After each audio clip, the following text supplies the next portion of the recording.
જય શ્રી કૃષ્ણ. શ્રીમદ ભાગવત મહાપુરાણ અષ્ટમ સ્કંદ અધ્યાય 11. નારદજીએ દેવોને અટકાવ્યા અને શુક્રાચાર્યે દૈત્યોને સજીવન કર્યા.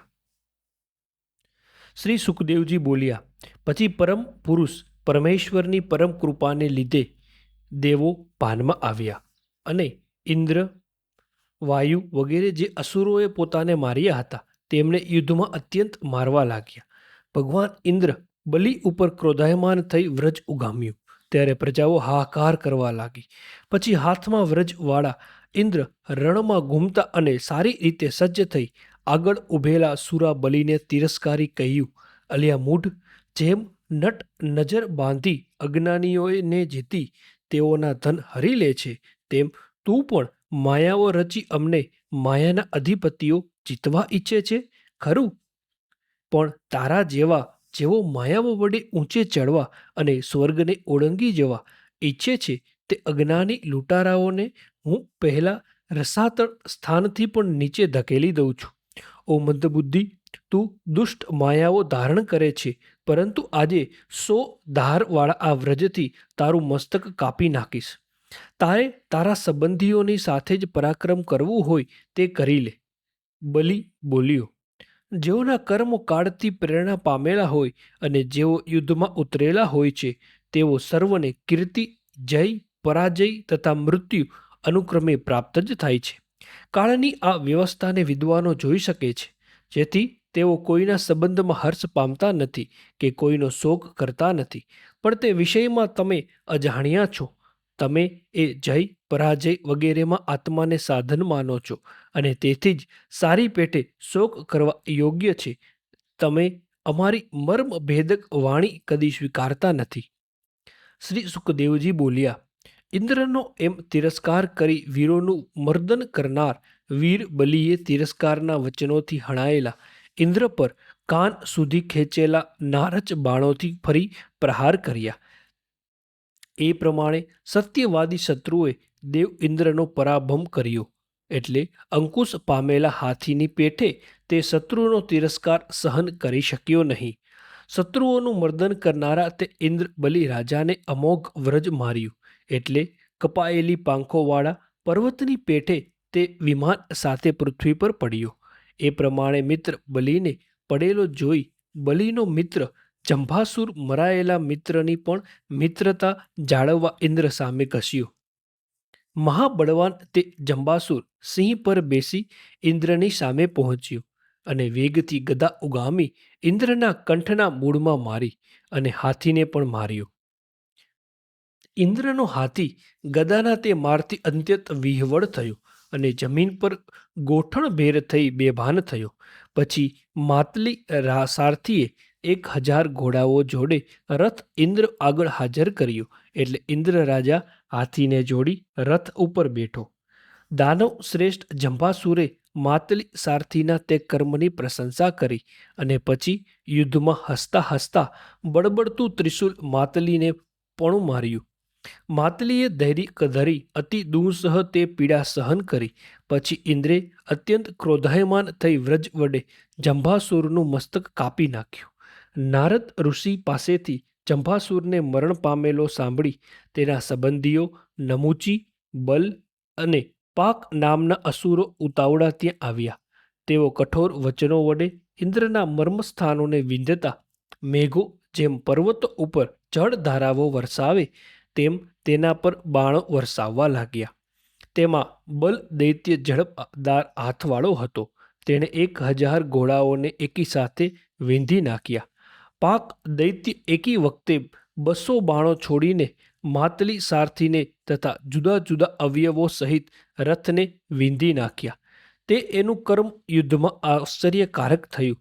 નમુચીએ પણ સોનાની અણીવાળા 15 મોટા બાણો ઇન્દ્રને મારી જળથી ભરેલા મેઘની પેઠ યુદ્ધમાં ગર્જના કરી. તે અસુરોએ મેઘ જેમ વર્ષાકાળના સૂર્યને ઢાંકી દે તેમ ઇન્દ્રને તેના રથ તથા સારથી સાથે બાણોના ઢગથી ઢાંકી દીધો. ત્યારે તેને ન દેખતા દેવગણો અનુયાયીઓ સાથે નાયકથી રહિત થયા અને તેથી શત્રુ સૈન્ય પોતાને જીતી લીધા. એટલે સમુદ્રમાં વહાણો ભાંગતો, વેપારીઓ અતિશય વિહકળ થાય તેમ વિહવળ થઈ તેઓ બૂમો પાડવા લાગ્યા.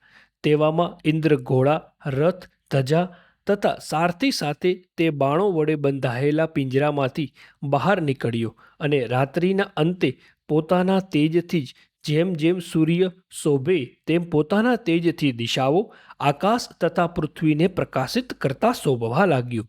પછી વ્રજધારી ઇન્દ્રદેવે રણમાં સેનાને શત્રુઓથી પીડાઈ જોતી શત્રુનો નાશ કરવા ક્રોધથી વ્રજ ઉગામ્યું. અને હે રાજન, 8 ધારવાળા તે વ્રજ વડે સર્વને ભય ઉપજાવતા ઇન્દ્ર બલ તથા પાક બંને દૈત્યોના મસ્તકો તેઓના સંબંધીઓના દેખતા ઉડાવી દીધા. હે રાજા, એમ બંને દૈત્યોના નાશ થયેલો જોઈ નમુચી શોક અદેખાય તથા ક્રોધથી વ્યાપ્ત થયો. તેણે ઇન્દ્રનો નાશ કરવાની ઈચ્છાથી મોટો ઉદ્યમ કરવા માંડ્યો અને લટકતી ઘંટીઓવાળું લોઢાનું સુવર્ણભૂષિત ત્રિશૂલ હાથમાં લઈ તું મૂર્ખ છે એમ ક્રોધથી ગર્જના કરતો તે ઘસ્યો. તેણે સિંહની પેઠે ગર્જના કરી ઇન્દ્ર ઉપર તે ત્રિશૂલ ફેંક્યું. પણ હે રાજા, આકાશ માગે આવતા અત્યંત વેગવાળા તે ત્રિશૂલના ઇન્દ્ર બાણો મારી હજારો ટુકડા કરી નાખ્યા. અને પછી તો ક્રોધાયમાન થઈ ઇન્દ્રે નમુચીનું મસ્તક કાપી નાખવા તેની ડોક પર વ્રજ માર્યું. ઇન્દ્રે પોતાનામાં જેટલું બળ હતું તેટલા બળથી વ્રજનો પ્રહાર કર્યો અને જે વ્રજ મહાવીર્યમાન વૃતાસુરને પણ ચીરી નાખ્યો હતો તે બળવાન વ્રજ પણ એ અસુરની ચામડીને ચીરી શક્યું નહીં અને ઉલટી તેની ડોકની ચામડીથી બૂઠું થયું. એથી ઇન્દ્રને અત્યંત આશ્ચર્ય થયું. એ રીતે વ્રજ પાછું પડ્યું ત્યારે ઇન્દ્ર શત્રુથી ડરવા લાગ્યો. તેણે મનમાં ખેદ કરવા માંડ્યો કે દેવયોગે લોકોને મોહ ઉપજાવે તેવું આ શું થયું? પૂર્વ પ્રજાઓનો નાશ માટેની પોતાની પાંખોથી ઉડીને પૃથ્વી પર પડતા અને ભારથી અંદર સુધી ઘૂસી જતા પર્વતોની પાંખોને પણ મારા જે વ્રજ કાપી હતી તે વ્રજ તસ્વસ્તાના સારમય તપસુર વૃતાસુરને તથા સર્વ અસ્ત્રોથી જેઓની ચામડી ગવાતી ન હતી તેવા બીજા બળવાન અસુરોને પણ ચીરી નાખ્યા છે. તે વ્રજને આજે મેં આ ક્ષુદ્ર અસુર ઉપર છોડ્યું, છતાં આ બ્રાહ્મણ દધીતી ઋષિના સામર્થ્ય રૂપ તે નિષ્ફળ નીવડ્યું છે. માટે નકામી લાકડી જેવા આ વ્રજને હવે હું નહીં સ્વીકારું. એમ ઇન્દ્ર ખેદ કરતો હતો ત્યારે તેને આકાશવાણીએ કહ્યું, આ દાનવને સૂકા કે લીલા પદાર્થો મારી શકાશે નહીં, કેમ કે લીલા કે સૂકા પદાર્થોનું તારું મૃત્યુ નહીં થાય એવું મેં તેને વરદાન આપેલું છે. માટે હે ઇન્દ્ર, તારા આ શત્રુનો નાશ કરવા માટે તારે કોઈ બીજો ઉપાય વિચારવો. એમ તે આકાશવાણી સાંભળી ઇન્દ્ર ખૂબ એકાગ્ર ચિત્તે વિચારવા લાગ્યો. તેવામાં નહીં લીલું કે નહીં સૂકું સમુદ્રનું ફીણ શત્રુનો નાશ કરવા ઉપાય તરીકે તેને દેખાયું. એટલે નહીં સૂકા કે નહીં લીલા તે ફીણથી ઇન્દ્રે નમુચીનું મસ્તક કાપી નાખ્યું. ત્યારે મુનિગણો તેની સ્તુતિ કરીને તેના પર પુષ્પ વૃષ્ટિ કરવા લાગ્યા. વિશ્વાવસુ તથા પરાવસુ નામના મુખ્ય ગંધર્વો તેના ગુણગાન ગાવા લાગ્યા. દેવોના નગારા વાગવા લાગ્યા અને નર્તકીઓ હર્ષપૂર્વક નૃત્ય કરવા લાગી. બીજી તરફ વાયુ, અગ્નિ તથા વરુણ વગેરે બીજા દેવો પણ કેસરી સિંહો જેમ મૃગોને મારે તે રીતે અસ્ત્રોના સમૂહથી શત્રુઓના સંહાર કરવા લાગ્યા. એ રીતે હે રાજા, દાનવોનો સંહાર થતો જોઈ બ્રહ્માએ દેવર્ષિ નારદને દેવો પાસે મોકલ્યા. એટલે તેમણે દેવોને આ પ્રમાણે કહી અટકાવ્યા. નારદજી બોલ્યા, તમોએ ભારત ભગવાન નારાયણની પૂજાનો આશ્રય કરી અમૃત મેળવ્યું છે અને સંપત્તિથી સમુદ્ર પણ થયા છે. માટે બધા લડાઈ બંધ કરો. શ્રી સુખદેવજી બોલ્યા, નારદ ઋષિના એ વચન માન આપી દેવોએ ક્રોધને આવેશને વશ કર્યું અને પછી ગુણગાન ગાતા અનુચરો તથા બધા દેવો સ્વર્ગમાં ગયા.